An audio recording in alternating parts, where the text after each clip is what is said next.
ಶರಣು ಶರಣು ಕೋಡೆ ಶರಣು ಶರಣು ಎನ್ನುತ್ತಿದ್ದೇನಯ್ಯ. ಅಚಲವಾಪ ಲಿಂಗವನೊಲಿಸಿದ ಅಚಲವಾಪ ಲಿಂಗವನೊಲಿಸಿದ ಶರಣರಿಗೆ ಶರಣು ಶರಣು ಶರಣು ಕೋಡೆ ಶರಣು ಶರಣು ಎನ್ನುತ್ತಿದ್ದೇನಯ್ಯ. ಹಸ್ತ ತಾಯಿ ದೃಷ್ಟಿ ತಂದೆ ಹುಟ್ಟಿದೆ ನಾನು ಅಯೋನಿಯಲ್ಲಿ. ಹಸ್ತ ತಾಯಿ ದೃಷ್ಟಿ ತಂದೆ ಹುಟ್ಟಿದೆ ನಾನು ಅಯೋನಿಯಲ್ಲಿ. ಓಂ ಶ್ರೀ ಗುರು ಬಸವಲಿಂಗಾಯ ನಮಃ. ಸರ್ವರಿಗೂ ಶರಣು ಶರಣಾರ್ಥಿಗಳು. ಧರ್ಮಗುರು,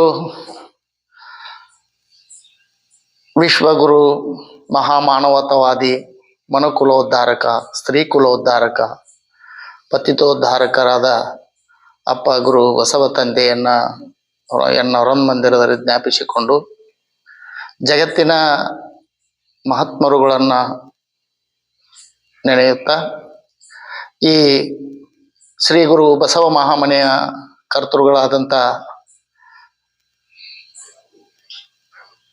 ಶ್ರೀಮನ್ ನಿರಂಜನ ಪ್ರಣವ ಸ್ವರೂಪಿ ಡಾಕ್ಟರ್ ಬಸವಾನಂದ ಅಪ್ಪಾಜಿಯವರ ಪಾದಾರವಿಂದಕ್ಕೆ ಪಡಮಟ್ಟು ಇಲ್ಲಿ ಸೇರಿದಂಥ ತಮ್ಮೆಲ್ಲರಿಗೂ ನನ್ನ ಭಕ್ತಿಯ ಶರಣು ಶರಣಾರ್ಥಿಗಳು.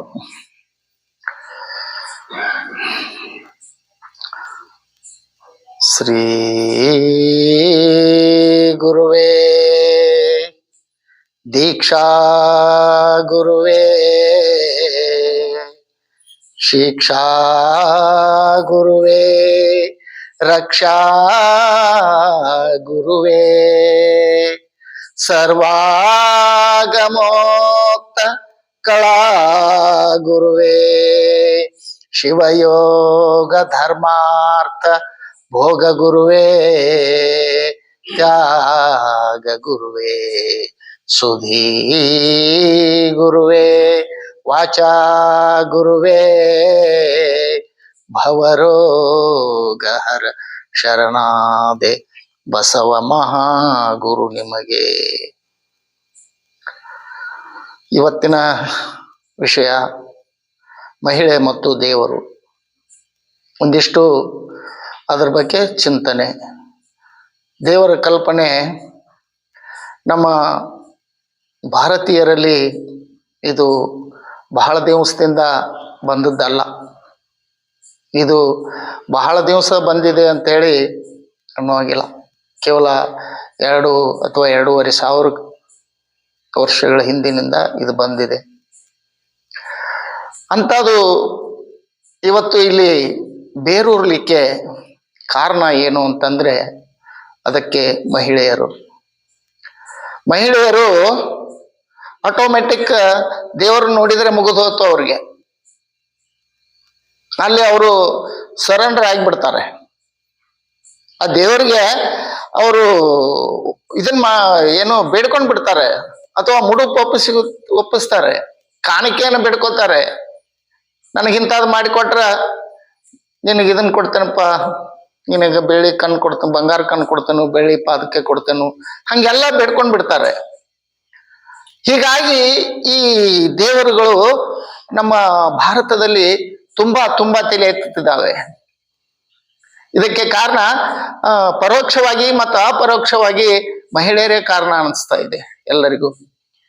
ಯಾಕಂದ್ರೆ ಅವ್ರ ಮನಸ್ಸು ಒಂದ್ ಸ್ವಲ್ಪ ಏನಾದರೂ ತನ್ನ ಮನೆಯ ಮೇಲೆ, ತನ್ನ ಸಂಸಾರದ ಮೇಲೆ, ತನ್ನ ಗಂಡ ಮಕ್ಕಳ ಮೇಲೆ ಒಂದ್ ಸ್ವಲ್ಪ ಏನೋ ಒಂದು ಆಸೆಯನ್ನು ಇಟ್ಕೊಂಡಿರ್ತಾರೆ ಅವರು.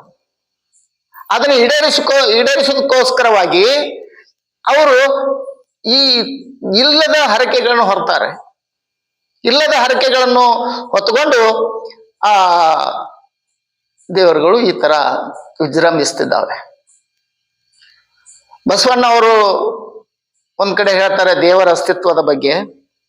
ಜಗದಗಲ ಮುಗಿಲಗಲ ಮಿಗೆಯಗಲ ನಿಮ್ಮಗಲ ಪಾತಾಳದಿಂದ ಅತ್ತತ್ತ ನಿಮ್ಮ ಶ್ರೀಚರಣ, ಬ್ರಹ್ಮಾಂಡದಿಂದ ಅತ್ತತ್ತ ನಿಮ್ಮ ಶ್ರೀ ಮಣಿ ಮುಕುಟ, ಅಗಮ್ಯ ಅಗೋಚರ ಅಪ್ರತಿಮ ಲಿಂಗವೇ ಕೂಡಲ ಸಂಗಮ ದೇವ, ನೀವೆನ್ನ ಕರಸ್ಥಲಕ್ಕೆ ಬಂದು ಚುಳುಕಾದಿರಯ್ಯ.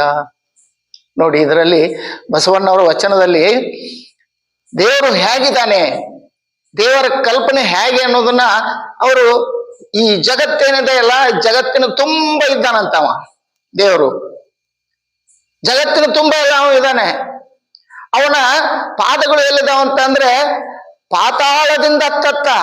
ಪಾತಾಳ ಏನಿದೆ ಅಲ್ಲ, 7 ಲೋಕಗಳು ಅಂತ ಹೇಳ್ತಾರೆ. ಪಾತಾಳ ಅಂದ್ರೆ ಪಾತಾಳದೊಳಗ 7 ಲೋಕಗಳು. 7 ಲೋಕಗಳ ತೆಳಗದಾವಂತ ಅವನ ಪಾದ. ಅವನ ಹಣೆ ಎಲ್ಲಿದೆ ಅಂತಂದ್ರೆ ಬ್ರಹ್ಮಾಂಡದಿಂದ ಅತ್ತತ್ತ. ಈ ಬ್ರಹ್ಮಾಂಡದೊಳಗೆ 7 ಲೋಕಗಳದಾವಂತ. ಮ್ಯಾಲ 7 ಲೋಕ, ಕೆಳಗೆ 7 ಲೋಕ. ಅವಕ್ಕೆಲ್ಲ ಅವಕ್ಕಿಂತ ಹೆಚ್ಚು ಎತ್ತರ ಅದಾನಂತವ ಪರಮಾತ್ಮ ಮಹಾದೇವ. ಅದಕ್ಕ ಅವನಿಗೆ ಮಹಾದೇವ ಮಹಾದೇವ ಆ ಶಬ್ದದ ಮುಂದ ಉಳಿದ ದೇವರು ಯಾವೂ ಇಲ್ಲ. ಮಹಾದೇವ ಮಹಾದೇವ. ಮುಸಲ್ಮಾನರು ಹೇಳ್ತಾರೆ ಅಲ್ಲಾಹು ಅಕ್ಬರ್. ಅದೇನ್ ದೊಡ್ಡ, ಅದ್ರಾಗೇನು ಮಹಾ ಇಲ್ಲ. ಅಲ್ಲ, ನೀನು ದೊಡ್ಡವ, ನೀನು ದೊಡ್ಡವಪ್ಪ, ನಿನಗಿಂತ ದೊಡ್ಡವ್ರು ಯಾರು ಇಲ್ಲ ಅಂತ ಅವ್ರು ಹೇಳ್ತಾರೆ. ನಾವು ಹೇಳ್ತೇವೆ ಮಹಾದೇವ ಮಹಾದೇವ. ಇವು ದೇವರ ಕಲ್ಪನೆಗಳನ್ನ ಬಸವಣ್ಣವರು ಜನರಿಗೆ ತಿಳಿಸಿ ಹೇಳಿದ್ರು. ಅದನ್ನೇ ಅಕ್ಕನ ಕೇಳ್ತಾರೆ, ಮಹಾದೇವಿ ಅಕ್ಕನ ಕೇಳ್ತಾರೆ. ಅಕ್ಕ ಹೇಳ್ತಾಳೆ, ಸಾವಿಲ್ಲದ, ಕೇಡಿಲ್ಲದ, ರೂ ಇಲ್ಲದ ಅಜಾತಂಗೆ ಆನು ಒಲಿದೇನವ್ವ. ಸಾವಿಲ್ಲ ಅವನಿಗೆ, ಅವನ್ ಕೆಟ್ಟ ಅನ್ನೋದಿಲ್ಲ, ಅವನು ಗುರುತನೂ ಇಲ್ಲ, ಮತ್ತ ಅವ ಅಜಾತ, ಅವನ್ ವೈರಿಗಳು ಯಾರು ಇಲ್ಲ. ಅಂತವಾಗ ನಾನು ಒಲಿದಿದ್ದೇನಮ್ಮ. ಅಂತ ಗಂಡ ಉಳಿದ ಗಂಡವರನ್ನು ಇದು ಒಲೆಯೊಳಗಿಕ್ಕು ಅಂತ ಹೇಳ್ತಾರೆ ಅಕ್ಕ. ಅವಾಗ ಬಹಳ ದಿವಸದಿಂದ ನಮ್ಮ ಮನೆಯೊಳಗ ಹತ್ತಿ ಕಟ್ಟಿಗೆ, ತೊಗರಿ ಕಟ್ಟಿಗೆ ಉರಿ ಹಚ್ತಿದ್ರು. ಹಿಂಗ್ ಲಟ್ ಅಂತ ಮುರಿತಿದ್ರು, ಒಲ್ಯಾಗ ತುರುಕ್ತಿದ್ರು. ಅಂತವ್ರನ್ನ ಹೋದ ಲಟ್ ಅಂತ ಮುರಿದು ಒಲ್ಯಾಗ ತುರುಕು ಅಂತ ಹೇಳ್ತಾಳೆ ಅಕ್ಕ. ಅಂತ ದೇವರುಗಳನ್ನ ಹೋದ ಒಲ್ಯಾಗ ತುರುಕು. ಅದನ್ನೇ ಅಂಬಿಗರ ಚೌಡಯ್ಯನವ್ರನ್ನ ಕೇಳ್ತಾರೆ. ಅಂಬಿಗರ ಚೌಡಯ್ಯ ಹೇಳ್ತಾರೆ, ಅವರು ರುಂಡ ಮಾಲೆಗಳಿಲ್ಲ, ತ್ರಿಶೂಲ ಡಮರುಗಳಿಲ್ಲ, ಭಸ್ಮಭೂಷಿತನಲ್ಲ, ವೃಷಭ ವಾಹನನಲ್ಲ, ಋಷಿಯ ಮಗಳೊಡನೆ ಇರುವ ಆತನಲ್ಲ, ಬ್ರಹ್ಮ ಕಪಾಲವಿಲ್ಲ, ಇವ್ಯಾವೂ ಇಲ್ಲ ಪರಮಾತ್ಮನಿಗೆ. ಆದ್ರೆ ಆ ಬ್ರಾಹ್ಮಣ್ಯ ಅನ್ನುವಂತ ಒಂದೇನು ಇದೆ ಇತ್ತಲ್ಲ, ಅದೆಲ್ಲ ಈ ಪರಮಾತ್ಮನನ್ನ ಸುಡುಗಾಡದಾಗಿರವ, ತೊಡೆ ನಡಕೊಂದ ಸತ್ತು ದನದ ಚರ್ಮ ಸುತ್ತುಗಳವ, ಕೊಳ್ಳಾಗ ರಾಕ್ಷಸರ ಚಂಡಗಳನ್ನ ಕಡ್ಕಡ್ದು ಕೊಳ್ಳಾಗ ಮಾಲಿ ಮಾಡಿ ಹಾಕೊಳವ, ಒಂದು ಮುದಿ ಎತ್ತಿನ ಮೇಲೆ ಕುಂತ ಹೋಗವ, ಕೈಯಾಗ ಒಂದು ತ್ರಿಶೂಲ ಡಮರುಗ ಹಿಡ್ಕೊಂಡ ಜಾತಿಗಾರ ಹಂಗ ಅಡ್ಡಾಡವ, ಕಡಿಕ ಸುಡುಗಾಡದಾಗ ಸುಟ್ಟು ಬೂದಿ ಅವ್ರ ಹೆಣಗಳು ಸುಡ್ತಿದ್ರು, ಅವ್ರನ್ನ ಬ್ರಾಹ್ಮಣರ ಹೆಣಗಳನ್ನ ಸುಡ್ತಿದ್ರು. ಆ ಬೂದಿ ಮೈಗೆಲ್ಲ ಬಡ್ಕೊಂಡ್ ಅಡ್ಡಾಡವ ಅಂತೇಳಿ ಹಿಂಗ ಆ ಪರಮಾತ್ಮ ಮಹಾದೇವನನ್ನ ಅವರು ಕೀಳಾಗಿ ಕಾಣ್ತಾ ಇದ್ರು. ನಮ್ಮ ದೇವರದನ್ನ ನೋಡ್ರಿ, ವಿಷ್ಣು ಪಿತಾಂಬರ, ಕೊಳ್ಳಾಗ ಏನ್ ಬೇಕಾದ್ದು ಬಂಗಾರ ಸರಗಳು, ವಜ್ರ ವೈಡೂರಿಗಳು ಅಂತವೆಲ್ಲ ಹಾಕೋತಾನು. ಅವ್ರ ದೇವ್ರು ಅವ ಸುಡುಗಾಡದಾಗ ಇರವ. ಅಲ್ಲಿ ನಮ್ಮ ಹೆಣ್ಗಳು ಸುಟ್ಟು ಬುದಿನ ಮೈಗೆಲ್ಲ ಬಡ್ಕೊಂಡ್ ಅಡ್ಡಾಡವ, ಸತ್ತ ದನದ ಚರ್ಮ ಸುತ್ಕೊಂಡ್ ಅಡ್ಡಾಡವ, ಯಾವ್ದೋ ಒಂದು ಹೆಣ್ಮಗಳು ಕೂಡ ಅಡ್ಡಾಡವ. ಇಂಥದನ್ನ ಅವ್ರು ಹೇಳ್ತಿದ್ರು. ಆದ್ರ ಅಂಬಿಗರ ಚೌಡಣ್ಯರು ಅದು ಯಾವುದೂ ಇಲ್ಲ. ಅವ ಸುಡುಗಾಡದಾಗೂ ಇರುವುದಿಲ್ಲ, ಮೈಗೆ ಬೂದಿನೂ ಬಡ್ಕೊಳ್ಳೋದಿಲ್ಲ, ಸತ್ತ ದನದ ಚರ್ಮನೂ ಸುತ್ತಕೊಳ್ಳೋದಿಲ್ಲ, ಕೊಳ್ಳಾಗ ರಾಕ್ಷಸರ ಚಂಡಗಳ ಸರವನ್ನು ಹಾಕೊಂಡು ಅಡ್ಡಾಡೋದಿಲ್ಲ. ಅವಾಗ ಹೆಸರೇ ಇಲ್ಲ. ಹೆಸರಿಲ್ಲದ ಆತಂಗೆ ಹೆಸರಾವುದೆಂದ ನಮ್ಮ ಅಂಬಿಗರ ಚೌಡಯ್ಯ. ಹೆಸರನೇ ಇಲ್ಲ, ಅವನಿಗೆ ಹೆಸರಿಡ್ತಾರೆ ಇವರು. ಹೆಸರಾವುದೆಂದ ನಮ್ಮ ಅಂಬಿಗರ ಚೌಡಯ್ಯ. ಅದೇ ಸ್ವಾಮಿ ರಾಮತೀರ್ಥನ್ ಕೇಳ್ತಾರೆ, ದೇವರು ಹೇಗಿದ್ದಾನೆ, ಎಲ್ಲಿದ್ದಾನೆ ಅಂತಂದ್ರೆ ಈ ಜಗತ್ತಿನಲ್ಲಿ ಕಲ್ಲು ಬಂಡೆಗಳಲ್ಲಿ ಗಾಢವಾದ ನಿದ್ರೆಯಲ್ಲಿ ಮಲಗಿದಾನೆ ಅಂತ ಹೇಳ್ತಾರೆ ಅವರು. ಗಾಢವಾದ ನಿದ್ರೆ. ಆ ನಿದ್ರೆ ಹೇಗಿದೆ ಅಂತಂದ್ರೆ ಆ ಕಲ್ಲು ಬಂಡೆಗಳಿಗೆ ಸುರಂಗವನ್ನು ಹಾಕಿ ಅಥವಾ ಬಾಂಬನ್ನು ಹಾಕಿ ಸ್ಫೋಟ ಮಾಡಿದ್ರು ಅವ ಎಚ್ಚರಾಗೋದಿಲ್ಲ ಅಂತ. ಅಲ್ಲಿ ಉಸಿರಾಟ ಇಲ್ಲ, ಚಲನೆ ಅಂತೂ ಇಲ್ಲವೇ ಇಲ್ಲ ಅಂತ ಕಲ್ಲು ಬಂಡೆಗಳಲ್ಲಿ ಕಂಪ್ಲೀಟ್ ನಿದ್ದೆಯೊಳಗೆ ಮಲ್ಕೊಂಡ್ ಬಿಟ್ಟಿದಾನಂತ. ಅದೇ ಗಿಡ ಮರ ವೃಕ್ಷ ಬಳ್ಳಿ ಅದರಲ್ಲಿ ಉಸಿರಾಡಿಸ್ತಾ ಇದ್ದಾನಂತೆ. ಉಸಿರಾಡಿಸೋದು, ಗಿಡ ಮರಗಳು ಉಸಿರಾಡಿಸ್ತಾವ, ಅವು ಉಸಿರಾಡಿಸ್ತಾವಂತ. ಅಲ್ಲಿ ಉಸಿರಾಡಿಸ್ತಾ ಇದ್ದಾನೆ. ಅದೇ ಒಂದ್ ಸ್ವಲ್ಪ ಸುಧಾರಣೆಗೆ ಪಶು ಪಕ್ಷಿ ಪ್ರಾಣಿಗಳಲ್ಲಿ ಉಸಿರಾಡಿಸ್ತಾನೋ ಮತ್ತು ಚಲನೆಯಲ್ಲಿಯೂ ಇದ್ದಾನೆ. ಇಲ್ಲಿಂದ ಅಲ್ಲಿ ಹೋಗ್ತಾವ, ಅಲ್ಲಿಂದ ಇಲ್ಲಿ ಬರ್ತಾವ. ಆದ್ರೆ ಜ್ಞಾನ ಅನ್ನೋದು ಇಲ್ಲ, ಅರಿವು ಅನ್ನೋದಿಲ್ಲ. ಅರಿವು ಎಲ್ಲಿದೆ ಅಂತಂದ್ರೆ ಮನುಷ್ಯನಲ್ಲಿ ಮಾತ್ರ ಎಚ್ಚೆತ್ತುಕೊಂಡಿದ್ದಾನೆ. ಇದು ಪರಮಾತ್ಮನ ಅಸ್ತಿತ್ವವನ್ನು ಹೇಳ್ತಾರೆ ಅವರು. ಅಂದ್ರೆ ಪರಮಾತ್ಮ ಯಾವ ತರ ಈ ಭೂಮಿ ಮೇಲೆ ಅವ ಜನರಿಗೆ ಗೋಚರಿಸ್ತಾನೆ ಅಂತಂದ್ರೆ ನಮಗೆ ಜ್ಞಾನವನ್ನು ಹಾಕಿದ್ದಾನೆ. ಅದು ಕೆಟ್ಟ, ಅದು ಚಲೋ, ಅದು ಹೊಲಸ, ಅದು ಮತ್ತೊಂದು, ಇದೆಲ್ಲ ನಮಗೆ ತಿಳಿತೈತಿ. ಆದ್ರೆ ಅದು ದನಗಳಿಗೆ ಯಾವುದಕ್ಕೂ ಗೊತ್ತಾಗೋದಿಲ್ಲ. ಅಂತ ಪರಮಾತ್ಮನನ್ನ ನಾವು ಯಾವ ರೀತಿ ಪೂಜಿಸ್ಬೇಕನ್ನೋದನ್ನ ಬಸವಣ್ಣನವರು, ಶಿವಶರಣರು ಎಲ್ಲರೂ ಅದನ್ನ ಹೇಳ್ತಾರೆ. ಅದರಂತ ನಾವು ನಡಿಬೇಕು. ಮತ್ತೆ ಇನ್ನು ಹೆಣ್ಮಕ್ಳ ಬಗ್ಗೆ ಹೇಳ್ಬೇಕು ಅಂತಂದ್ರೆ ಹೆಣ್ಣು ಮಕ್ಕಳಿಗೆ ಅಸ್ತಿತ್ವವೇ ಇದ್ದಿರಲಿಲ್ಲ. ಮೊದಲು ಅಸ್ತಿತ್ವವೇ ಇಲ್ಲ. ಒಂದು ಹೊಸವಾಗಿ ಮದುವೆ ಆಗಿದ್ರು, ಒಬ್ಬ ಗಂಡ ಹೆಂಡತಿ ಇಬ್ರು ಬೆಳಗಿನ 5 ಗಂಟೆಕ್ಕ ಇದಕ್ ಹೋಗಿದ್ರು, ವಾಯು ವಿಹಾರ ವಾಕಿಂಗ್ ಹೋಗಿದ್ರು ಅವರು. ಒಂದ್ ದೊಡ್ಡ ಕೆರೆ ದಂಡಿ ಮೇಲ ಅದು ಅಡ್ಡಾಡ್ಲಿಕ್ಕೆ ಜಾಗ ಇತ್ತು. ಹಿಂಗ ಸುತ್ತ ಹಾದ್ ಬಂದು ಇನ್ನೂ ಒಂದ್ ಸ್ವಲ್ಪ ಮಂಜ್ ಕತ್ಲಿತ್ತು. ಹಂಗಾರೆ ಇಲ್ಲೇ ಇಟ್ಕೊಂಡ್ರೋಣ, ಇನ್ನೊಂದ್ ಬೆಳಕಾದಿಂದ ಇನ್ನೊಂದ್ ರೌಂಡ್ ಹಾದು ಹೋಗೋಣ ಅಂತ ನೋಡ್ದ ಒಬ್ಬ ಹೆಣ್ಮಗಳು ಅಲ್ಲಿ ಅತ್ತ ಇತ್ತ ನೋಡ್ಕೊಂತ ಒಂದ್ ಸಂಶಯಾಸ್ಪದವಾಗಿ ತಿರ್ಗಾಡಕತ್ತಿದ್ರು. ಅದನ್ನ ಇವ್ರಿಬ್ರು ಗಂಡ ಹೆಂಡತಿ ನೋಡಿದ್ರು. ಆಕಿ ಹೆಣ್ಮಗಳು ತಿರ್ಗಾಡಕತ್ತಾಳಲ್ಲ, ಏನ್ ಆಕಿದು ತಂದ್ಕೂಲೆ ಎದಕ್ ಬಂದಿದ್ದಾರೋ ಈ ಹೇಳಿದಾಗ ಅವರು ಅಂತೇಳಿ ಅವ್ನು ಗಂಡನು ಅಂದ. ಇಷ್ಟ ಅನ್ಕೊಡ್ದ ಆಕಿ ಅತ್ತಟ್ಟ ನೋಡಿ ಆ ಕೆರೆಯಾಗ ಜಿಗದ್ ಬಿಟ್ಟು. ಅಲ್ಲೆಲ್ಲ ಆಕಿ ಸೊಸೈಡ್ ಮಾಡ್ಕೊಳಕ ಬಂದಾಳು. ಸೊಸೈಡ್ ಮಾಡ್ಕೋತಾಳಕ್ಕೆ ಅನ್ಕೊಡ್ದ ಇವ್ ಗಂಡ ಓಡಿ ಅದಾನ ಅಲ್ಲಿ ಜಿಗದು ಆಕಿನ ರಕ್ಷಣೆ ಮಾಡಿ ಕರ್ಕೊಂಡ್ ಬಂದು ದಂಡಿಗೆ ಹಚ್ಚಿದ.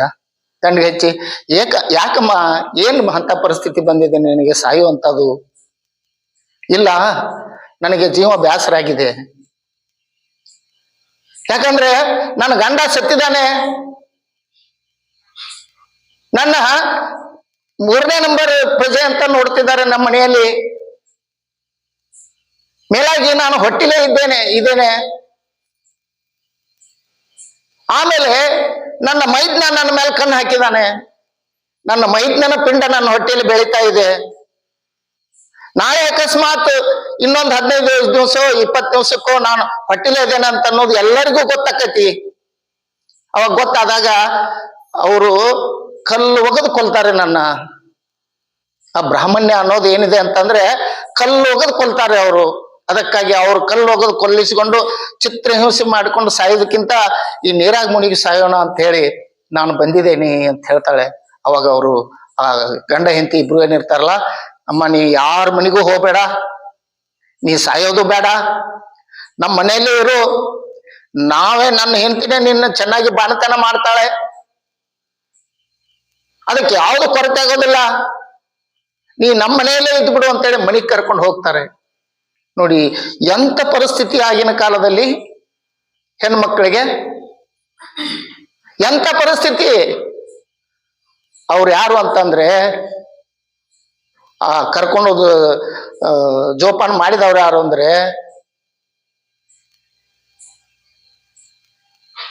ಅವ್ರ ಹೆಸರು ವಿದ್ಯೆಯನ್ನು ಕೊಟ್ಟವ್ರು ಯಾರು ಗೊತ್ತೈತೇನ್ರಿ? ಶಾಲಾ ಕಾಲೇಜ್ಗಳಂತ ಇದ್ರಲ್ಲ ಅವರು, ಮಹಾರಾಷ್ಟ್ರದವರು, ಗೊತ್ತಿಲ್ಲ. ಅವರು ಈ ಹೆಣ್ಣು ಮಕ್ಕಳಿಗಾಗಿ ಸ್ಪೆಷಲ್ ಶಾಲೆಯನ್ನು ತೆಗೆದ್ರು. ಕರೆಕ್ಟ್, ಜ್ಯೋತಿಬಾ ಫುಲೆ ಮತ್ತು ಅವರ ಮನೆಯವರು, ಅವ್ರ ಹೆಸರು ಸಾವಿತ್ರಿಬಾಯಿ ಫುಲೆ. ಹಾ, ಮೊದಲ ಶಿಕ್ಷಕಿ. ಅದು ಅದನ್ನ ಅವರು ಶಾಲಾ ಕಾಲೇಜ್ ಅನ್ಕ ಇದಕ್ಕನಕ ಹೋಗುವಂಗಿಲ್ಲ, ಶಾಲೆಗೆ ಹೋಗುವಂಗಿಲ್ಲ ಹೆಣ್ಮಕ್ಳು, ವೇದ ಉಪನಿಷತ್ತು ಓದುವಂಗಿಲ್ಲ, ಯಾವುದೇ ಒಂದು ಒಳ್ಳೆ ಕಾರ್ಯದಲ್ಲಿ ಇರುವಂಗಿಲ್ಲ.